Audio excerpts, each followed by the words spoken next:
Time में आपका स्वागत है। आज हमारे पास रामायण की एक बहुत ही जानी पहचानी लेकिन शायद उतनी ही कम समझी गई कहानी का स्रोत है, अहिल्या उद्धार की कथा। हाँ, ये एक ऐसी कहानी है जो हम सबने सुनी तो है, पर अक्सर इसे सिर्फ एक चमत्कार की तरह देखकर छोड़ दिया जाता है। सही कहा, बिल्कुल। और हमारा मकसद आज सिर्फ कहानी दोहराना नहीं है, बल्कि इस स्रोत की परतों को खोलकर ये समझना है कि मतलब मानवीय भूल, पछतावा की ताकत और करुणा के असली मायने क्या हैं। तो चलिए इस कहानी के दिल में उतरते हैं। बिल्कुल। और ये कहानी इसलिए भी खास है क्योंकि ये पाप और पुण्य, न्याय और क्षमा की हमारी जो बनी बनाई धारणाएं हैं, उन्हें चुनौती देती है। हाँ बिल्कुल, उन्हें चुनौती देती है। इसमें जोर सजा पर नहीं, बल्कि वो जो शुद्धिकरण और उद्धार की लंबी प्रक्रिया है उस पर है। अच्छा, तो इस कहानी को ठीक से समझने के लिए मुझे लगता है कि सबसे पहले अहिल्या के किरदार को समझना जरूरी है। मतलब इस घटना से पहले वो कैसी थीं, स्रोत क्या बताता है उनके बारे में। हाँ, ये एक बहुत ही अहम सवाल है क्योंकि उनका जो शुरुआती परिचय है वही कहानी के बाद के हिस्से को इतना इतना प्रभावशाली बनाता है। स्रोत उन्हें अद्भुत सौंदर्य और पवित्रता की प्रतिमूर्ति कहता है। ओके। वो ऋषि गौतम की पत्नी थी और उनका जीवन, आप कह सकती हैं, तप और धर्म के इर्द गिर्द ही घूमता था। वो कोई साधारण स्त्री नहीं थी। एक एक आदर्श थी, एक मानक, यानी एक ऐसा चरित्र जिसमें कोई कमी नजर नहीं आती। और फिर स्रोत एक बहुत दिलचस्प बात कहता है, परंतु नियति को कुछ और ही स्वीकार था। ये शब्द नियति यहाँ बहुत वजन रखता है ना? बहुत ज्यादा। ऐसा लगता है जैसे जो होने वाला है उस पर अहिल्या का कोई नियंत्रण ही नहीं है। ये उनकी जिम्मेदारी के सवाल को कितना पेचीदा बना देता है। बहुत ज्यादा। नियति शब्द का इस्तेमाल वो कहानी को एक व्यक्तिगत भूल से उठाकर एक बड़ी, एक तरह से ब्रह्मांडीय घटना बना देता है। ये इस ओर इशारा करता है कि शायद कुछ ताकतें थीं जो उनके नियंत्रण से बाहर थीं। फिर किसी व्यक्ति के कर्मों का दोष या श्रेय उसे कहाँ तक दिया जा सकता है, ये कहानी को नैतिक रूप से बहुत जटिल बना देता है। और इसी नियति के खेल में कहानी का सबसे नाटकीय मोड़ आता है, देवराज इंद्र का प्रवेश। स्रोत बताता है कि वो अहिल्या के सौंदर्य पर मोहित थे। हाँ। और उन्होंने ऋषि गौतम का भेष बदलकर आश्रम में प्रवेश किया। ये छल ही, यही पूरी कहानी की धुरी है। बिल्कुल। इंद्र यहाँ सिर्फ एक किरदार नहीं है, वो उस बाहरी शक्ति का प्रतीक हैं जो एक स्थापित पवित्र व्यवस्था को भंग करने की कोशिश करती हैं। उनका छल सिर्फ उनकी व्यक्तिगत इच्छा का नतीजा नहीं है, बल्कि ये उस आदर्श और शांत दुनिया में एक जबरदस्त उथल-पुथल मचा देता है। उन्होंने उस पूरी पवित्रता को भंग कर दिया। और इस छल के बाद स्रोत एक बहुत ही शक्तिशाली पंक्ति का इस्तेमाल करता है, क्षण भर का मोह और जीवन भर का दंड। यहाँ मोह शब्द पर ध्यान देना जरूरी है। स्रोत ये साफ नहीं कहता कि अहिल्या ने जानबूझकर कुछ गलत किया। तो ये मोह क्या था? क्या वो इंद्र के छल को पहचान नहीं पाई, या यह एक पल के लिए विवेक के धुंधला जाने की स्थिति थी? यही इस कहानी का सबसे गूढ़ हिस्सा है। देखिए, कुछ व्याख्याएं हैं जो कहती हैं कि अहिल्या पूरी तरह निर्दोष थीं, उन्हें इंद्र के छल का पता ही नहीं चला। लेकिन हमारा स्रोत मोह शब्द का इस्तेमाल करता है, जो कहानी को एक अलग, ज्यादा मनोवैज्ञानिक दिशा देता है। अच्छा। मोह का मतलब है एक भ्रम की स्थिति, एक आसक्ति, एक ऐसी मानसिक अवस्था जहां सही और गलत का फर्क एक पल के लिए मिट जाता है। यह जानबूझकर किए गए पाप से अलग है, लेकिन पूरी तरह निर्दोष होने से भी अलग है। एक मानवीय कमजोरी का क्षण। हाँ बिल्कुल, एक मानवीय कमजोरी का क्षण। और उस एक क्षण की कीमत उन्हें युगों तक चुकानी पड़ी। जब ऋषि गौतम वापस आते हैं और उन्हें सच पता चलता है तो उनका क्रोध भड़क उठता है। मुझे इंद्र का किरदार तो समझ आता है, लेकिन ऋषि गौतम का किरदार यहाँ और भी ज्यादा दिलचस्प लगता है। वो एक महान तपस्वी हैं, लेकिन वो भी क्रोध जैसी भावना के शिकार हो जाते हैं। बिल्कुल, ये कहानी सिर्फ अहिल्या की भूल की नहीं है, ये दो बहुत शक्तिशाली भावनाओं के टकराव की कहानी है। इंद्र की वासना और गौतम का क्रोध। अहिल्या उन दोनों के बीच में एक तरह से फंस जाती हैं। गौतम का क्रोध उनकी अपनी मानवीय सीमा को दिखाता है। एक तपस्वी होने के बावजूद वो उस पल में न्याय और करुणा के बीच संतुलन नहीं बना पाए। हाँ। उनका शाप सिर्फ अहिल्या के मोह का नतीजा नहीं था, बल्कि उनके अपने अनियंत्रित क्रोध की भी अभिव्यक्ति था। और वो शाप भी कितना भयानक है, तुम पत्थर बनकर इस वन में पड़ी रहोगी। ये सिर्फ एक सजा नहीं है, ये तो पहचान का पूरी तरह से मिट जाना है। हाँ बिल्कुल। एक जीती जागती सांस लेती इंसान का एक बेजान पत्थर बन जाना, इससे बड़ा अकेलापन क्या हो सकता है? ये प्रतीकात्मक रूप से बहुत गहरा है। पत्थर बनना मतलब जड़ हो जाना, संवेदनहीन हो जाना, समाज और दुनिया से पूरी तरह कट जाना। लेकिन यहाँ एक अद्भुत विरोधाभास है। जैसा कि आपने पहले इशारा किया था, स्रोत के अनुसार गौतम ऋषि ने शाप देते वक्त ही उसके अंत का रास्ता भी बता दिया। हाँ, जब तक भगवान विष्णु के अवतार श्री राम तुम्हारा उद्धार ना करें। बिल्कुल। ये बात मुझे बहुत आकर्षित करती है। यानी ये एक अंतहीन सजा नहीं है, उस सबसे गहरे अंधकार में भी उम्मीद की एक किरण छोड़ दी गई थी। तो क्या इसका मतलब ये है कि गौतम ऋषि का इरादा सिर्फ सजा देना नहीं था, बल्कि उन्हें शुद्ध होने का एक बहुत लंबा और कठिन रास्ता देना था? मेरे ख्याल से यही इस कहानी की आत्मा है।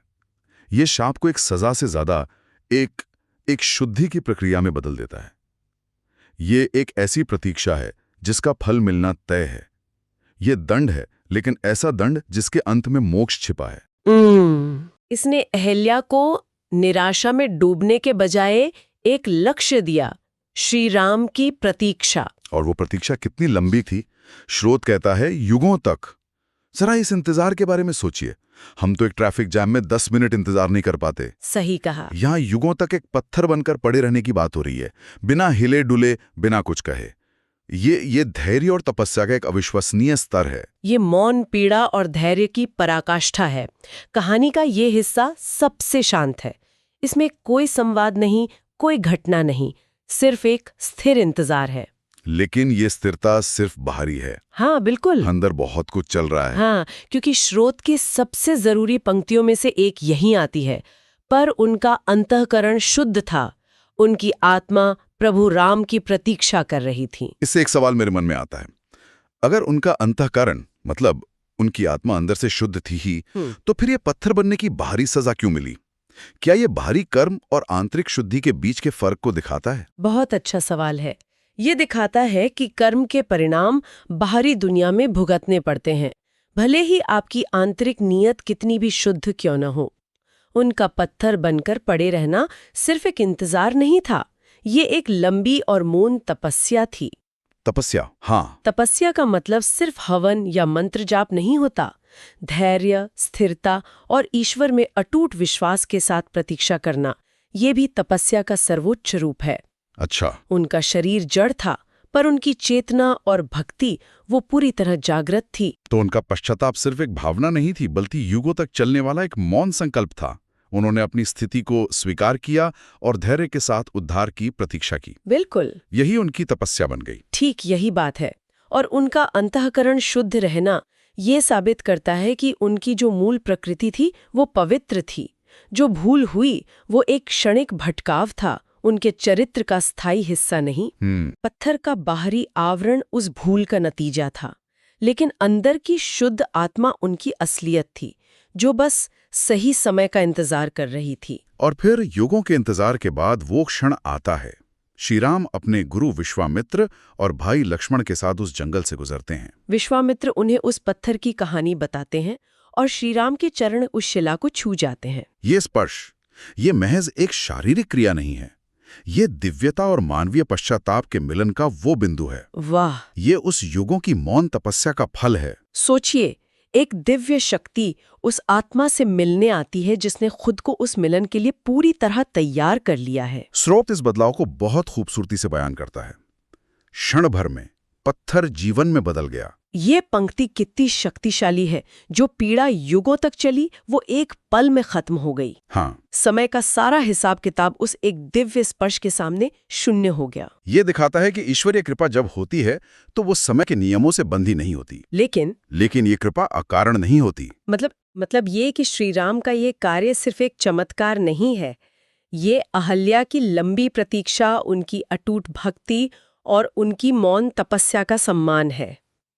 उन्होंने अपनी तपस्या से खुद को उस कृपा का पात्र बनाया था। सही है। कृपा बरसने के लिए पात्र का तैयार होना भी जरूरी है। बिल्कुल। और जब अहिल्या अपने असली रूप में वापस आती हैं तो स्रोत बताता है कि उनकी आंखों में पछतावा और हृदय में अपार भक्ति थी। इतने युगों की सजा के बाद भी उनके मन में कोई शिकायत नहीं, कोई कड़वाहट नहीं। ये उनके चरित्र की महानता को दिखाता है। उनकी तपस्या ने उन्हें पूरी तरह से शुद्ध कर दिया था। क्रोध, शिकायत, कड़वाहट, ये सारी भावनाएं जलकर राख हो चुकी थीं। अब सिर्फ कृतज्ञता और भक्ति बची थी। और तब श्री राम वो शब्द कहते हैं जो इस पूरी कहानी का निचोड़ है एक तरह से। हाँ, स्रोत के अनुसार उन्होंने कहा, पश्चाताप और भक्ति से बड़ा कोई प्रायश्चित नहीं। ये वाक्य उस युग के हिसाब से कितना क्रांतिकारी रहा होगा? बहुत ज्यादा। एक ऐसे समय में जहां यज्ञ और कर्मकांड को शुद्धि का रास्ता माना जाता था, वहां ये कहना कि सबसे बड़ा प्रायश्चित तो आपके दिल के अंदर होता है, ये एक बहुत बड़ा दार्शनिक संदेश है। ये बाहरी दिखावे और कर्मकांडों पर आंतरिक शुद्धि और सच्ची भावना को प्राथमिकता देता है।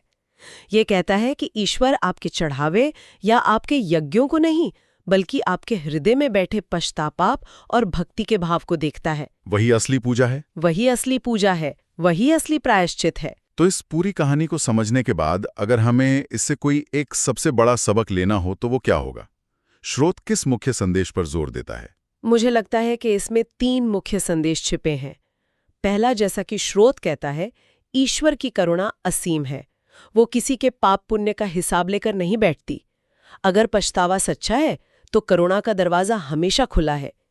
दूसरा संदेश आशा का है कि कोई भी भूल इतनी बड़ी नहीं होती कि सच्चे पश्चाताप से उसे धोया न जा सके। वापसी का रास्ता वो हमेशा खुला रहता है। और तीसरा और शायद सबसे जरूरी संदेश वो श्री राम के चरित्र के बारे में है। ये कहानी उन्हें सिर्फ एक मर्यादा पुरुषोत्तम राजा के रूप में नहीं, बल्कि करुणा के सागर के रूप में स्थापित करती है। करुणा के सागर। हाँ, यहाँ करुणा और न्याय का फर्क समझना जरूरी है। न्याय शायद सजा की मांग करता और वो सजा मिल भी चुकी थी, लेकिन करुणा उद्धार का मार्ग खोलती है। श्री राम का अहिल्या को स्वीकार करना और उन्हें सम्मान देना, ये न्याय से एक कदम आगे जाकर करुणा को स्थापित करना है। तो अहिल्या उद्धार की ये कथा, जैसा कि इस स्रोत में बताई गई है, हमें दिखाती है कि कैसे एक पल की भूल युगों की तपस्या में बदल सकती है और कैसे सच्ची भक्ति सबसे कठोर शाप को भी तोड़ सकती है। ये कहानी इंसान की गलती करने की प्रवृत्ति और ईश्वर की क्षमा करने की दिव्य क्षमता दोनों को एक साथ स्वीकार करती है। बिल्कुल। और जाते जाते एक विचार यहाँ छोड़ा जा सकता है जिस पर मनन किया जाए, है ना? हाँ, बताइए। स्रोत इस बात पर जोर देता है कि अहिल्या का उद्धार श्री राम के स्पर्श से हुआ, जो उनकी भक्ति का फल था।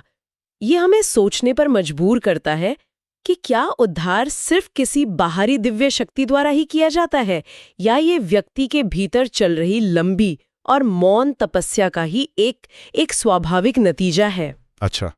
दूसरे शब्दों में, क्या श्री राम का स्पर्श अहिल्या के बदलने का कारण था, या वो सिर्फ उस आंतरिक बदलाव का एक बाहरी प्रकटीकरण था जो युगों की तपस्या में पहले ही पूरा हो चुका था?